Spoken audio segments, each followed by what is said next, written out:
ఓం శ్రీ కార్తీక దామోదర స్వామియే నమః.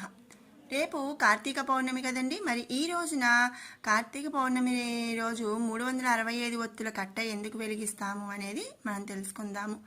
ప్రతిరోజు కూడా దీపారాధన చేయటానికి కుదరని వాళ్ళు ఒక కార్తీక పౌర్ణమి రోజున 365 ఒత్తులతో చేసినటువంటి ఒక గుత్తి ఒత్తిని మనం వెలిగించటం వల్ల ఏంటి అంటే సంవత్సరం అంతా కూడా దీపారాధన చేసిన ఫలితం అనేది కలుగుతుందన్నమాట. మరి మనకి సంవత్సరానికి 365 రోజులు కదా, కాబట్టి ఒక్కొక్క రోజు ఒక్కొక్క ఒత్తి చొప్పున 365 మనం వెలిగిస్తాము.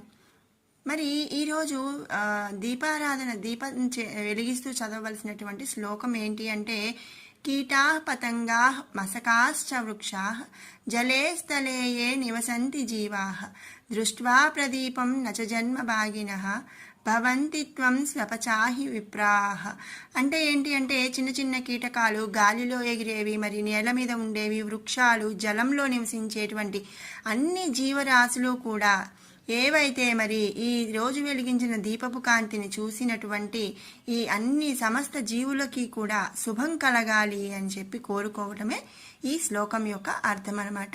కాబట్టి మీరందరూ కూడా రేపటి కార్తీక పౌర్ణమి రోజున 365 ఒత్తులు వెలిగించి ఈ శ్లోకం చదువుకొని ఆ శివకేశవుల అనుగ్రహానికి పాత్రలు కావాలి అని చెప్పి ఆశిస్తున్నాను. ఓం శ్రీ కార్తీక దామోదర స్వామియే నమః.